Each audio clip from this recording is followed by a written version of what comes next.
and welcome to The Point. It's Thursday. It's our sports show, though it's pretty self-explanatory. I'm your host, Eric Mitchell, and you guys know what we like to do. We like to bring in sports experts, and a sports expert doesn't have to work for ESPN, Bleacher Report, Barstool, or anywhere.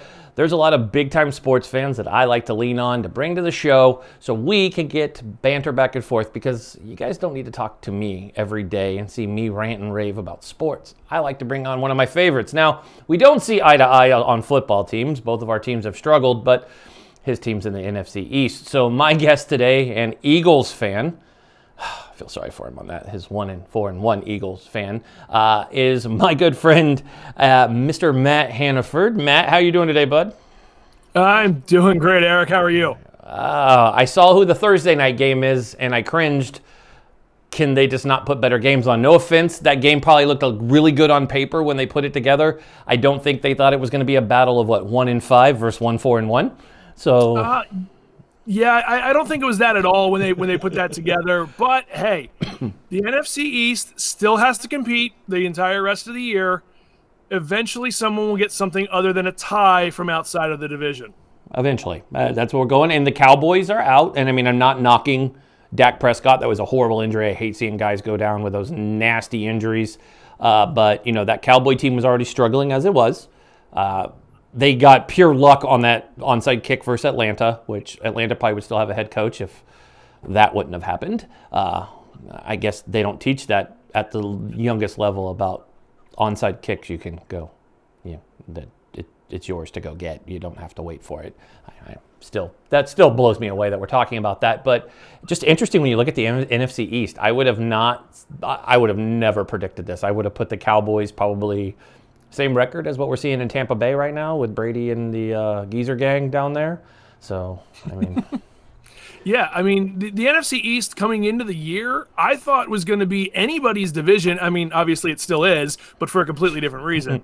I thought coming into this year, it was going to be a 7, 8, 9 win team was going to win the division. I don't know what happened. I mean, these teams just, they can't put together a whole game. The Eagles seemingly don't want to play the beginning of the game, but then start playing at the end and try to make these comebacks, and just fell short last week. That one was a little heartbreaking, although the wallet said it was okay. So, you know, that's I like all that those really matters, right? Yeah, exactly. Those in-game, you know, you see something, you feel something, put a couple bucks on it, and works out. There we go. But before we jump into Week 6, we're going to recap that, folks, like we do every week. Talk about Week 7. Let's talk about it. The World Series is finally here. Everybody's heard all the taunts. We've had the ultimate Rays fans on the show the last few weeks. The wonderful Jeff Attell has been here. Phil Gerbishank here. They're all telling us how great the Rays are. They almost tied my beloved Yankees for giving up a 3-0 lead to the Astros. But to make sure that things somewhat go right, the Astros ended up losing, which made America feel better and breathe that the cheaters wouldn't be going to the World Series. Although that would have been just brawl ball, them versus the Dodgers. That would have been just straight up fights every game. It would have been, you know, that team would be throwing at him. You just know that would happen. Yeah. Just there'll be more suspensions in that game. So it's good. So we had the World Series Tuesday night. Wasn't even close. And I told you off air, my pick. I've always said the Dodgers, if the Dodgers made it, they would be the team that you would have to watch out for, because if they got hot and they overcome their ghost and they overcome their Buffalo Bill field goal kicking nightmare in their baseball realm, Clayton Kershaw finally exercised that demon last night, which was good. Now they got to get 3 more. But to me, the Rays, I think, having to go that 7 games, they're not built for that. They are a quick hitting team. Quick wins, get in, get out, and meeting a team with a strong rotation and hot bats is something that they haven't faced. The Braves got hot, but the Braves don't have a strong pen. The Yankees were a hot mess, so that's different. I'm not even talking about the Braves. Astros, sorry, I get the bad teams from. Well, the Astros used to play the Braves, so they had to leave their division like the Seahawks to be good. So. Well, I mean, the one thing only a little bit of hate in that one, I promise. There's somebody out there like, oh, he just doesn't like them. You're right, I don't. So, well, I mean, Eric, the one thing that I was really happy about, the fact that the Astros lost, and not just because of the whole cheating thing, but because now we have a World Series that's not the only conversation. We're talking about so many other things. And maybe it was just me watching a lot of the games probably over about the last 3 weeks. I kind of want your opinion on it. Do you feel like they're playing more intelligent baseball, kind of old-fashioned baseball? We're still seeing some big scores, but I feel like we're not seeing as many guys just trying to crank a solo home run because they're trying to be all about themselves. I feel like there's a lot more gap-to-gap hitting, smart at bat, getting through pitchers. There's a lot more of the little things in baseball that the casual fan may or may not even see. But as someone who played all the way through high school, college, have friends that have played in the pro level, it's one of those things that I love seeing that small ball, seeing a bunt, seeing somebody trying to hit the opposite way with a guy on second and nobody out because you just need to move them over. Yep. I feel like you're seeing a lot more of that with no fans there in the stands because they're not trying to show off. They're not trying to impress. Exactly. And I agree with you. I've noticed that it's baseball as we all know it, right? The win that you would run, like you said, bunts and, not just stealing just to steal. Like everything has a strategy. More shifts I'm noticing in the outfield. Just a lot more because there's not fans there. And I don't know if it's because you don't have the fan vibe that you can get. I definitely think, just like in any sport, I think the NBA Finals would have been completely different. If we're going to kind of talk about crowds, the NBA Finals would have been different at the Staples Center and in Miami had it been played in those two different places. I definitely think a team feeds off that. Same thing goes for these ball players. They can hear and see everything. There's no sneak stuff. You don't get away with it. The Astros didn't have their garbage can because definitely everyone would have heard that. It would have been like, dude, we know what you're doing. We can totally see it. So yeah, there would have been no doubt about that. We would have been like, dude, what is the cameraman kicking a garbage can? Dude, we get it. We know what you're doing. So I definitely think the lack of a crowd makes a difference. And I think it's made for better baseball. The one thing I'm struggling with, and I guess it's just because there's so much sports, and especially with the NFL having COVID makeup games, has been it feels like it's just nonstop baseball. Like they went through the AL and NL series, got to the World Series, and then we have, back-to-back games, then we have a break, then we have this weekend. I think it's done after this weekend, and then we're done. But sports is far from done because we have the NFL all going live. And no, I'm not telling you to swing at a pitch, Matt. I promise when I knocked, I wasn't. Some Astro fans like, swing! No, wrong. I'm just knocking. Knocking on wood. Not a garbage can. But you have, what is it? The Big Ten comes back this weekend. You have their college football games start back, so that'll be exciting. Get that Ohio State, get some real college football going. Then you have a week later, we have the Pac-12 coming back. So we're not losing sports, we're gaining sports. But the ones that normally, baseball is the one that's supposed to end in October, so that's good. Basketball ending in October was weird. That was. Really weird. It was funny. I was actually having this conversation the other day with my wife, and today's my birthday. It's going to be, typically right around now is when hockey season starts. I was just gonna say that. Yeah. Hockey season just ended. Yep. And I mean, as you can tell, I have the hockey stuff over my shoulder. Yep. That's my sport. I might have played baseball, I might have played football. Hockey is the one that I will sit and watch every game. And it was cool but weird when they first came back because it was literally hockey from like 10 a.m. till 10 p.m. because they were only playing in two places. Or really, actually, here it was even later because they were playing on the West Coast, so you're on Vancouver time. Yeah. But, it's one of those things where sports are just like, with everything else in 2020, off. Yeah. Everything's just kind of out of whack. I'm kind of excited to see what happens with the end of the college football season as to how they do, or if they do any kind of bowl game, how they're doing. They're doing bowl games. Are they doing the playoffs? Everybody can qualify for a bowl game this year. And I was shocked because I was like, how are we getting a Heisman Trophy winner when half the people aren't playing? So I've been laughing the whole time with all these teams that are in the top 10 or top 25 and haven't been moving because they're stationary. And I'm like, because they don't have a schedule. They're not playing. They're not stationary. And some teams are just struggling. Watching Oklahoma fail at the beginning, I shouldn't laugh at Oklahoma, but I am. It's been interesting. But you're right about hockey, right? So many people I mean, hockey fans knew what was going on, and I know Brandon Steiner, when he was on a couple of weeks ago, we were teasing Jeff because he was like, do people pay attention to hockey? And I know I was thinking of you, and I was laughing. I was like, well, I know, Matt, if I need to know anything about hockey, you're the guy that I go to, because I really don't know. We don't have a team here. I mean, we have like a minor league team, but of course they're not playing because COVID.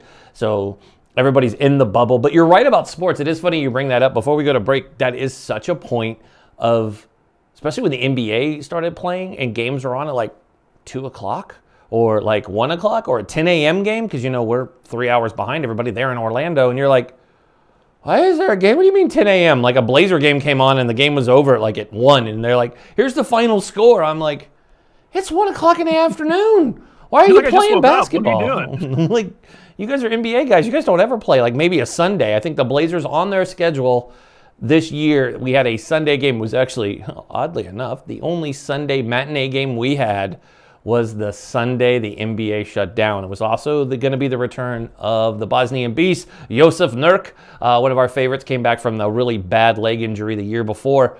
But that all went away, so it's been weird with sports. And I'm sorry, and you could tell me, fan noise pumped in. I talked to a friend of mine, Steeler fan, was at the Sunday game that we're going to talk about. Browns fans are like, please don't, but we will. And they said the crowd noise is weird. And for me at home, a Niner fan, we don't have anybody in the stands.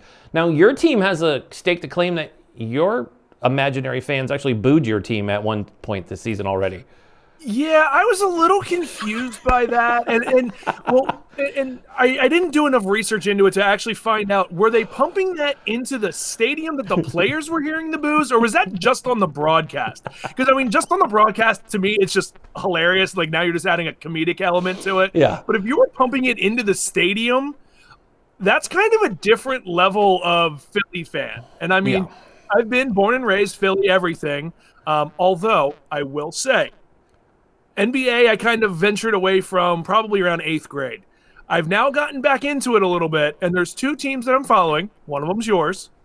The other one is the Pelicans. Zion really got me back into paying attention to basketball because, in my opinion, watching it, they don't play enough defense. He does. He plays defense, he plays offense, he plays transition. It's fun watching them play. What's this defense thing you speak of? If you follow the Blazers, don't worry. We attempt to play it. We're just really bad at it. but you have a guy that's going to go out and score 70 points a game for you, so it doesn't matter. From Weaver State, wearing the letter O. I may know who of this man. He's a bobblehead. He's over there. So let's go to break, and we come back. We can't talk about the NBA right now. We don't even know when we're going to start that season back up. If I go off NBA 2K, it says the season will start right after Christmas. I don't know if we base things off of video games. They usually know more than we do. I'm never shocked. They know a lot. And those games are amazing. Anyways, that's a whole nother subject. So we come back from break. We're going to recap Week 6.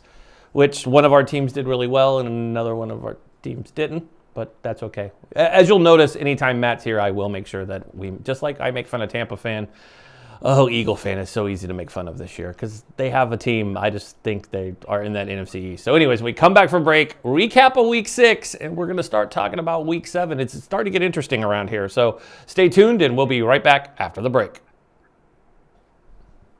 Okay.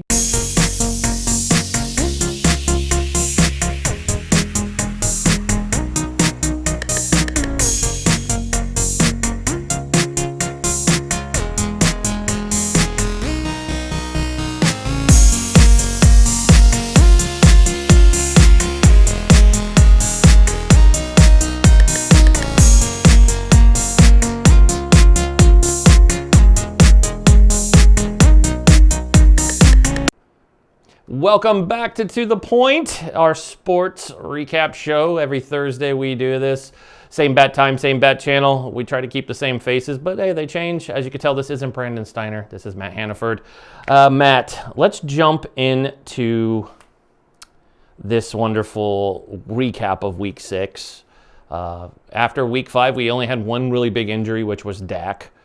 So we knew that the Cowboys would struggle coming into this week. So we'll get to the Cowboys, but we're going to lead off with my boys. After we embarrassed ourselves versus Miami, which there was no excuse for letting the Dolphins do what they did to us, Jimmy G nursing that ankle. We faced the Rams, I was nervous. Rams are a talented team. Aaron Donald, the dude is just amazing. It was just a weird game because the Niners came out strong and never let up at all. The running game was on point. And this is going to be shocking to say, Chris Collinsworth was really supportive of the 49ers, which was a first because the dude just absolutely hates us. But I found myself shocked going, wow. I mean, people are texting me going, are you feeling okay? And I'm like, why? What's going on? They're like, Collinsworth. And I'm like, oh my God, yeah, he has been. Only thing I don't get, and this is a side note for anybody at home watching, we get it that the ballpark or the stadium is in Santa Clara, California, not San Francisco. I don't know why Al Michaels has to tell us that 38 times during the Sunday night game, but he did. He's like, and we're 44 miles. We're in Santa Clara, Santa Clara, Santa Clara. I'm like, bro, do you have an issue that the stadium's not in San Francisco? Just let it out. Don't do it on the game. Didn't they also throw in the Apple headquarters in nearby Cupertino? And I'm like, they did. They flew over. Cares. Yeah, we're watching football, not watching. But it was an interesting game when you look at everything. I was impressed. Moser, he's actually on the IR now. He went down with that knee injury. I'm impressed by that kid, but he's got the injury bug. The Niners really, Garoppolo did 268 yards, 3 touchdowns, 0 interceptions. So he's trying to improve that. His QB rating was 124, which is much higher than it was versus Miami. And Kittle, 10 receptions. I mean, Kittle, he was targeted 10 times, 7 receptions, had that beautiful touchdown. I mean, the guy's amazing. He came back. He's on my fantasy team. He was one of the bright spots. We'll get to who wasn't the bright spot when we get to the Steeler game. And you can probably guess who that was. We'll talk about that. But the Niners just came out, and the Rams look beatable. Their defense is pretty crazy good. But that offense needs to get the ball up and down the field or they're going to struggle this year in a division that NFC West is pretty open. And at the end of the day, everybody's chasing the Seahawks. And I think that's league-wide. That Russell Wilson, that team, Pete Carroll, I hate to give that team credit. Russ is on my team, on my fantasy team. I'm a huge Russ fan. That Seahawk team is the team to beat across the league. They look solid. And they're cocky, they're arrogant, and they know. I mean, you saw in the locker room after that win, they're like, first quarter, you can't win a game in the first quarter, can't win it in the second quarter, can't win it in the third. When do you win games? The fourth quarter. And when does that team click on all cylinders? The fourth quarter. And we saw that on that Sunday night game. Oh, that was Monday night was the last time the Hawks played, was 2 Mondays ago. Because they had a bye, a natural bye, not a COVID bye. A real one, not the ones we're adding for this year. So let me ask you. So we talked about the Niners. So the Niners won that game, I believe, and we were talking about that, 24-16. But Matt, let me ask you, and then we'll get to. We're going to start off with our 2 teams, and then bash on everybody else. Let me ask you a question. Now, I have friends that are Titan fans, and they've been Titan fans for a while. I'm struggling with calling them this powerhouse team. They had 2 weeks off, so them coming in fresh, beating a Bills team that I think is very talented. Beating a Bills team that had just played the week before. I had a hard time with giving them like this, yay, no, you've had like 2 weeks to heal. You weren't even hurt. You already have a talented team. So I don't know if I'm just being weird and being just because I don't have Henry on my football team, or if I just don't like it because I just feel that they kind of got it easy and they get to play these teams that are not coming off buys. They're not fresh. They've been playing every week, and this Titans team is ridiculously talented right now. Well, so I think you're right. I think them coming off the double bye, the fact that while even if they weren't allowed to do team activities, you can still do individual stuff. You're still staying in game shape at this point in the year. So you're coming back in, and all you need is a few more reps to kind of get the pedals moving on the bike again.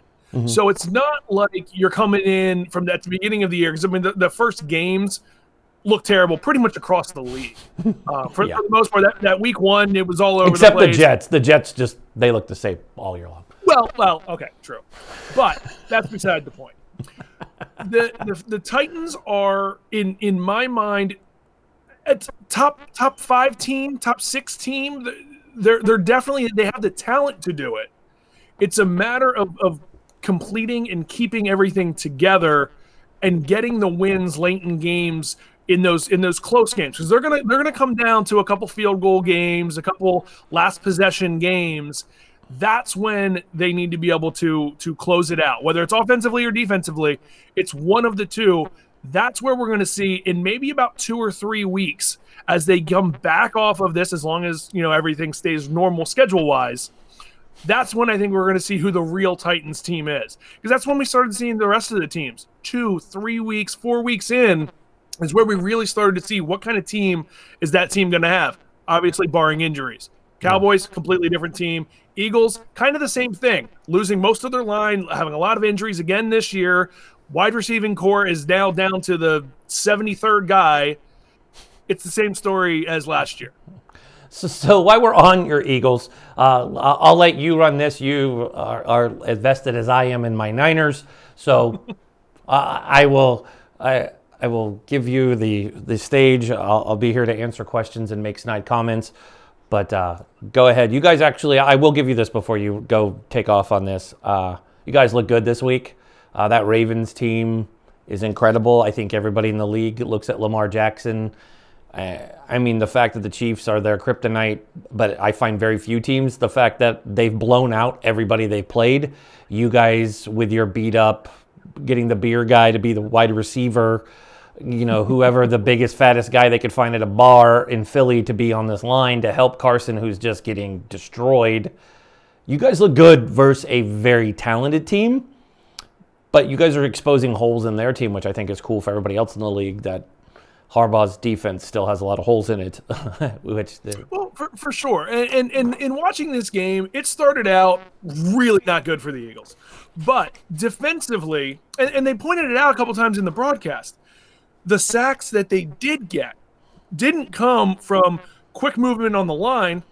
They contained Lamar, and they played good in the secondary, which was something that you didn't see last year. So that's the first point. The defensive secondary is finally starting to play at a level that they can compete defensively. Offensively, on the other hand, that's where obviously the problem is. They've lost a lot of linemen. They've lost a lot of wide receivers. Travis Fulgham, who led the team last week with 75 yards, he couldn't stop catching the ball. And Wentz kind of figured it out when you don't have Ertz, when you don't have your tight ends that you're used to relying on, when they're getting double teamed, triple teamed, and covered, you have to find that next guy. He did do that finally. So he jumped out. That, to me, was a big thing. Getting the 213 yards, fantastic for Wentz. But what I need to see them do is have a more balanced offense. Yeah, great. Miles Sanders, 118 yards. How many of those yards really mattered? It really came when it mattered. They got right there. They were right on the edge. I think if they make the 2-point conversion, they win in overtime. Kind of almost a no doubt in my mind, the way that team and the way that game turned, if they would have hit the 2-point conversion, it would have went to overtime, and they either would have stopped the Ravens if they got the ball, or they would have scored. One of the two. Just I agree with you that. Could feel it in the way that game turned. Momentum completely shifted. You're right. Oh yeah, and the Ravens were completely deflated. That's where it was like a New England football at that point. Yeah. But unfortunately, they came up a little short. They didn't have another 2-point play to be able to pull out. I feel like they used too many of them on 3rd and short, 4th and short. That's a lot of times where you're going to use a similar play. They didn't have one more in the back pocket because they had to use them to get there. Yeah. Very I'm sure they went back to the drawing board. They're throwing some more things in there. If they come to that situation again, they're gonna have another Philly play. I think you guys out of that division are the team that gives the most hope. We'll see tonight, and I'm supporting your team tonight playing the Giants. The Giants are absolute garbage. If you want to look what a dumpster fire looks like, see the New York Jets and then see the Giants, who are right there. And they're all together. Like, you just have this image that they're just hanging out in this dumpster together, and they think it's normal to be bad. I mean, it's just... So let me say this, and it's one thing that you're not going to hear one of the Philly pundits say or anything like that. I grew up a Philly fan. Obviously, I want my Eagles to do well. I worked for them at one point. However, up until the injury to Dak, the Cowboys were the team that I thought was going to win this division the way that they were playing. The Eagles just had too many injuries again. Now, obviously, you've completely changed that. Andy Dalton, I don't think you're going to be able to do what you need to do. You got kicked out of Cincinnati. Come on. Yeah. It's the Bengals. Yeah. And that offense isn't built around a non-mobile quarterback. Dak is a roller, and Andy's a plant. Drop back, throw ball, handball off, flip ball that way. He's not fancy at all. He doesn't have those cool handoffs that Lamar and Russ and all the guys can do, that they can get that extra second by falling for the fake. Andy doesn't do that. Andy drops back, pats the ball 3 times. He's the same quarterback that your junior high team had in 8th grade. Yes. He just does it better. That's really what it is. And it explains why the Cowboys put up 10 whole points versus that Cardinals team the other night. So let's jump, since we talked about this. The Steelers look damn good. They had fans in the stands for the first time. Met a Browns team that was 4-1. They've looked good on paper. I have Baker on my fantasy team. Baker has looked solid. 26 years, best record they've had. And then they walk into Steeler country. And the Steelers seem to not be impressed by anything that the Browns did and destroyed them. They picked them clean. Like, if you want to know how to watch a team pick apart another team, the Steelers did that. Big Ben thinks he's 26 again. He's at the line. That receiving core, it's not just Juju Schuster. It's everybody. Those guys. Claypool, amazing. I love him. I picked him up. Somebody left him around on the wire. I picked his ass up. Anyway, sorry. Oh, dude. Daily fantasy all day. Where's he at? How much is he this week? Okay, let's go. He's gone up a little bit the last couple of weeks. It's going to happen when you have days like that and you set rookie records. Your cost is going to go up a little bit. Yeah. Well, hey, that happened. He's a good guy. Here's the thing. It's a divisional game. I don't care if it's 2 terrible teams or 2 great teams. Look, the NFC East is going to have to fight each other out. Same thing in the AFC North. They're going to fight each other. It's going to be the Ravens and the Bengals are going to play each other just as hard because they know each other. Yep. Those games, it's that extra little bit that you're just going to fight. So nothing surprises me in those games ever. They're divisional games because as you and I talked off air. I like to hit the sports book once in a while. Divisional games, I try to stay away from. They're too much of a toss-up no matter who the teams are. It's true. You just look, if you go down the line, it's that way. Divisional games are hard. And so many strong, especially AFC versus AFC when they're not playing out of division. Those are tough. Just going down the line here, you look at the Chiefs play the Bills. They own that game for the entire game. The Bills, I don't know what happened. They lost to the Titans and it threw them off. I think they're still recovering from Henry's freaking forearm shiver. He kind of just knocked that whole team out of it. The Buccaneers, TB12 versus Green Bay 12. I don't know. Aaron Rodgers did not impress me in that game, and Brady. That was the game that surprised me the most this week. Mm-hmm. Because I expected Aaron Rodgers to run them over. Oh, hell. And I expected their defense to at least somewhat shut down TB12. He's good. Don't get me wrong. First couple weeks, I was kind of going, Gronk, you want to hold up your buddy here? What's going on? They figured it out. Obviously there's a transition. There is. I wish Mike Evans would have been targeted more, but he wasn't at all, and that was also hurt. So that's a whole nother The Bucs' biggest issue is penalties. If they get over the penalties, and I'll tell you right now, watching TB12 run up and down that line and that sideline and get in the face of players, you didn't see that in New England. 1, you probably didn't have to. But 2, he is as much a coach as he is a player. Yeah. Very true. He is. He's been in the league for forever. He's got the rings. He's a GOAT. It was good to see Gronk finally get in the end zone. I've been waiting for. I actually like Gronk a lot, so it was good to see Gronk finally make it in there.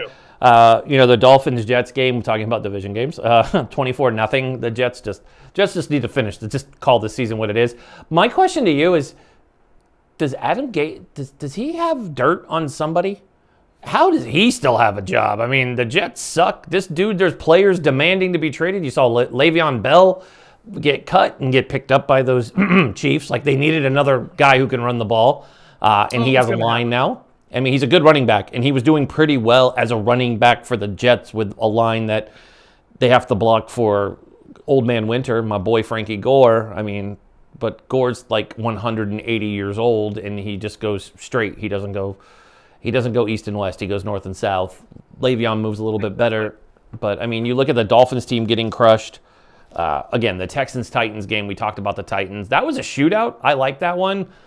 The Texans are another team that they're just in disrepair. I thought they were going to have a much better season this year. The fact they haven't won a game is kind of scary. That Bengals-Colts game, Phillip Rivers doesn't know that the guy's consistent. I mean, I don't know. I've always said this about him. He's consistent. It's like he just kind of flies above the Eli Mannings and Derek Carrs of the world, but like not as top echelon. He's kind of like middle of the road. One week you're going to get one version of him. The next week you're going to get the pick monster. And he's not mobile. He's another guy who's a redwood tree. But I love Joey Burrows out of the Bengals. I know they're struggling to get wins, but that Bengals team looks good. Early in that kid's career. Oh, and he's good for early in his, he's solid. That's a team that's going to get built around him, and they're going to be solid. They're probably, I'm going to say 2 to 3 years away. Mm-hmm. At least 2 They'll to 3 make the years playoffs away. next season. They'll go in. They will be. I predict that next season will be a wild card, and then they'll really be a monster that following year. They have a lot of the old teams still on there. They need to clean off some of those. The biggest surprise for the season so far for me has been this Bears team. Like, we've been bashing on the Bears. They took, and you're like, great, we're going to talk about Nick Foles. Your guy's hero. He proudly got you guys a ring. Proudly. Great game, right? I mean, can't bet. I know you're not going to. I'm not bashing on Nick Foles. He's a great guy. I mean, we got a Super Bowl because he had a game of games. He's their QB. They put him in, and that team's unstoppable. They beat a Panthers team that, it runs a lot, which feeds right into that crazy defense they have. The Bears came away 23-16. Another one, the Vikings sucking this season. Sucking. They lost to a team that fired their coach and general manager earlier in the week and has predominantly found a way to... I was shocked when they got the big lead. By the way, the Jets are making trades right now, so everybody knows that's what's going on. My phone's going off right now, is the Jets are now dumping their roster. It must be week 6 and going into week 7 because they're dumping people. So you have the Falcons somehow held on to a lead this time. They learned that you're supposed to hold on to those the entire game. So they beat 40-23. Yeah, it's a crazy thing. The Giants won a football game, their first one of the season. They beat the Washington team. That still sounds funny, the Washington team. So here's the funny thing. We were talking about this a couple weeks ago. I don't know if I talked to you about it. Here's the thing. We're the only country that has major sports that has mascots for their team. Mm-hmm. Think about it. You have Manchester United. You have Manchester City. You have Liverpool. It's just whatever football club. Well, Washington's doing it. Yep. Just in American football. Yep. It's a little odd, but maybe we'll get used to it. It's just weird because you feel like you're being racist if you say their old name. Like, I know I've done that, and I feel like, oh crap, I don't mean to say that. The Washington team. I promise I'm not trying to piss people off. The Giants had that. The Lions beat the Jaguars. And the Broncos, thank you for being the Patriots. Everybody in America is always happy when the Patriots lose. I think it just makes us feel better. So we're going to go to break real fast. We're going to come back, briefly touch on Week 7, get our predictions on tonight's game, and let the birthday boy go about his day. And that's what we're going to do. So we're going to come back real fast, close out the show, give our picks for Week 7, and we'll be right back after the break. Good God.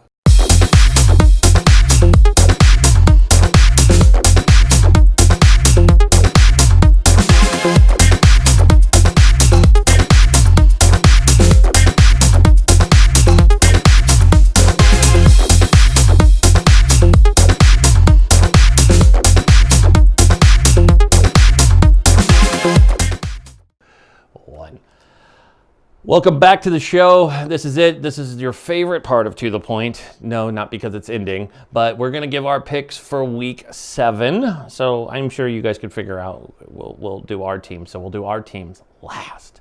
And the birthday boy will close out the show because his team also is playing on his birthday, which I'm sure he was hoping that they wouldn't be 1-4-1. That's a whole nother subject, True. Matt, that that I don't understand ties in the NFL. I think we had this conversation offline when you guys got that tie. I was like, I don't understand it. Because you guys punted. Sorry to bring up a bad thing, but you guys did punt in overtime. Punt. Hey, I mean, whatever. I mean, nobody punts. Even in Madden, you don't punt. Get to the games. Okay, damn it. We'll get to the games.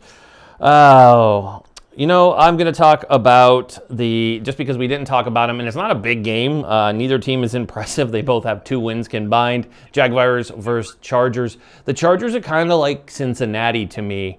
Amazing QB that's stepped into the role. Joe Burrows was already supposed to be a starter in Cincinnati, but Herbert or A-Bear or whatever you want to call him, he took over that role when Tyrod went to the doctor and they collapsed his lung, and now he lost his position on the team.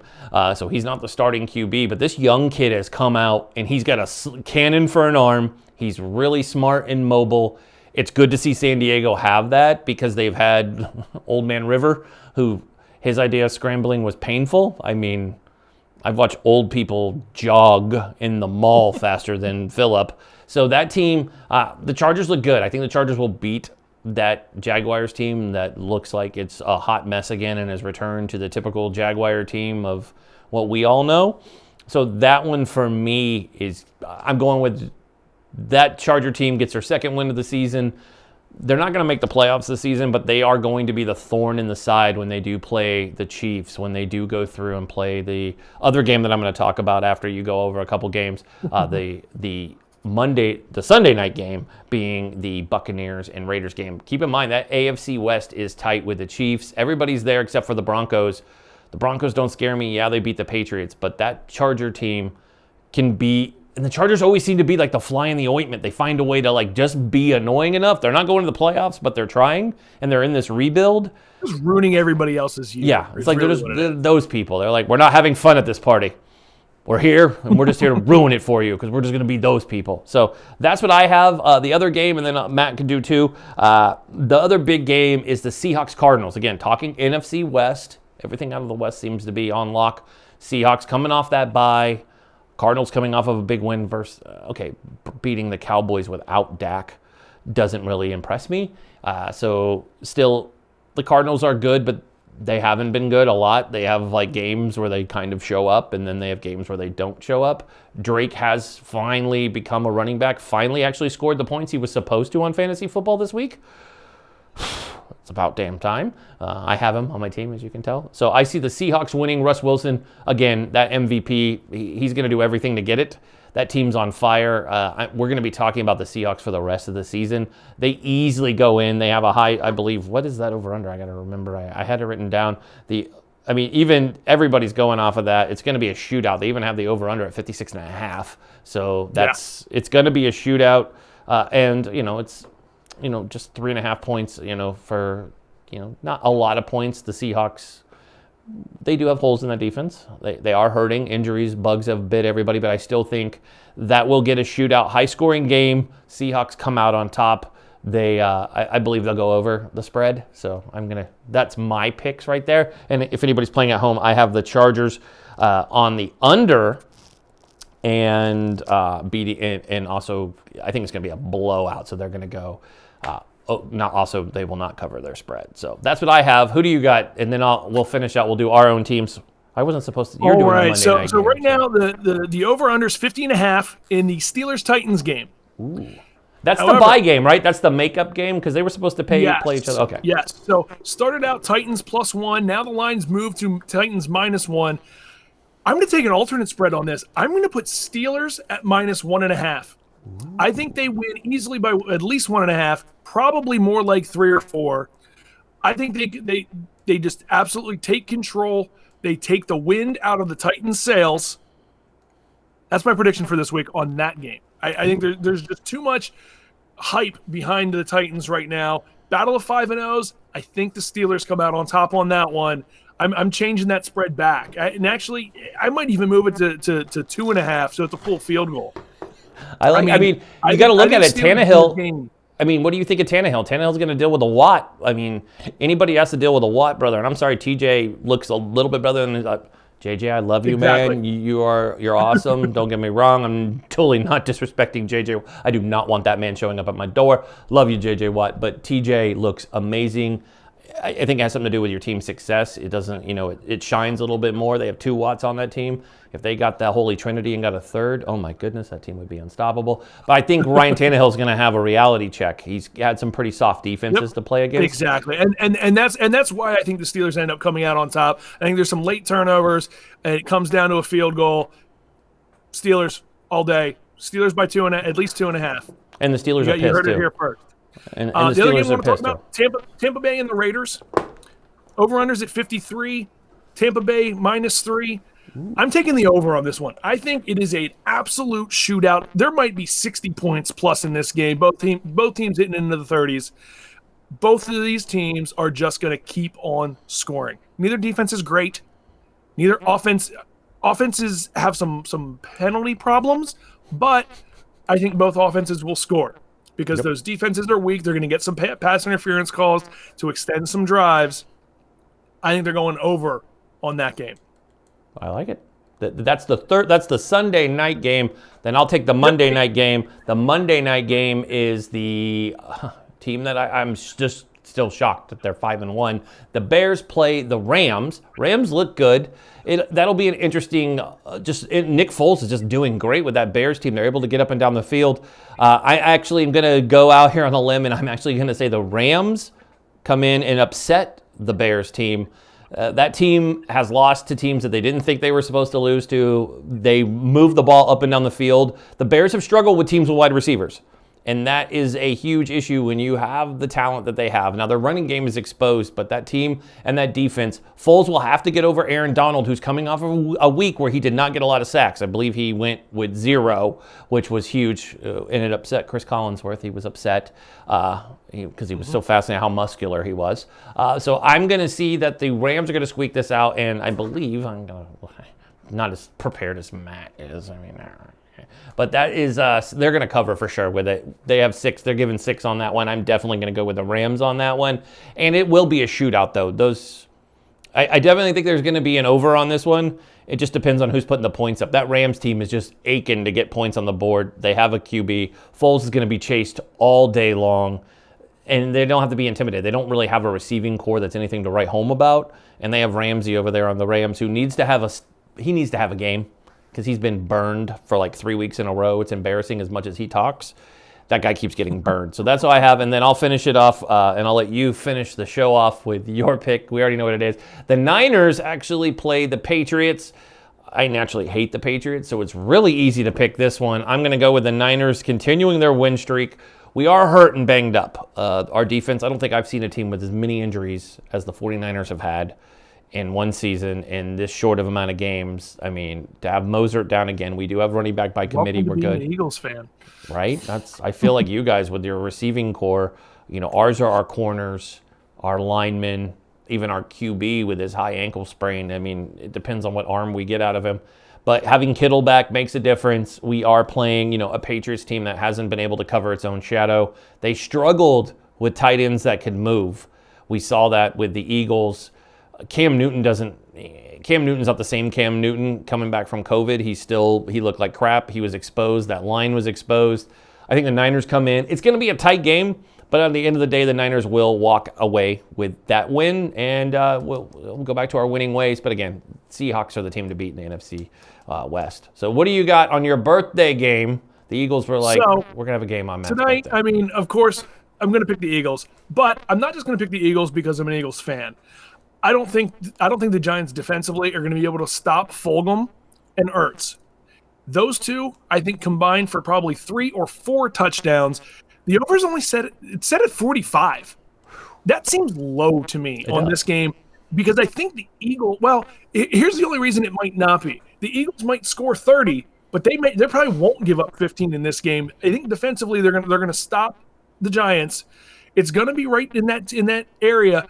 I'm going to say it's probably going to end up slightly over. I'm talking 2, 3, 4 points. Easily, though, Eagles are going to cover the 4.5 that the spread's set at. I don't know what they're thinking there. I understand the Eagles haven't played well. They're 1-4-1, but they're going against a 1-5 team that somehow got to win. Come on. Yeah. Well, there we have it. There's our picks for the week. We've done the good. I want to thank you for joining us. Maybe we could get you back next week and we can see how we did. And we could turn this into a regular series where we see how Matt and Eric compare with their picks. Matt's more into the sports book than I am. I'm not so good at it. He's much better at it than I am. But Someday. We'd love to have you back on. Someday. We'd love to have you back on to kind of go over your scores. If you're more than welcome. Want to wish you a happy birthday, Bud, for coming on our show on your birthday. It's nice to take the time to do this. Everybody else out there in fantasy land and football, would love to hear who your picks are. Send them in. Go ahead and email us at hello@tothepointtv.com. Would love to hear your picks, see if you differ with what Matt and I said. And Linda Dobb, I know you're a diehard Bengals fan, so I'm giving you the shout out. Your Bengals will win the game this week. I'm giving you your Bengals some love. I know that you always say I don't give the Bengals love, but I talk about Joey Burrow every week. I love that kid. That team is talented. That quarterback is the future. Definitely going to be Patrick Mahomes level. I put him and Patrick Mahomes will be in the top. He'll be top 5. If they're going to put Derek Carr in the top 10, I can put Burrows in the top 5, right? I mean, I can do that. Of course. We'll do that. So anyways, that's what we have. So Matt, thank you for joining us. Everybody else, we will see you tomorrow on Friday as my co-host. Jordan Gelber joins us. We have a fun week. We have an actor joining us. You've seen him in everything from Luke Cage to some other amazing films. So we have Ignacio Montaya joining us. I probably butchered his name, but that's what I do here. So he'll be joining us tomorrow to kick us into the weekend. So we'll have that and all debate coverage. Yay. Debate coverage for you also. So we'll give my recap on the last shit show debate for the presidential election. And folks, we will be coming up after we get through the weekend, less than 10 days away from the big game. I don't know what the over-under is, but it's probably the biggest thing in town. So thanks, folks, for tuning in. On behalf of myself and Matt, we thank you for tuning in. So stay tuned, and we'll see you guys tomorrow. There we go. Cool. Done. Look at that. I end this one different. Let's get to the point.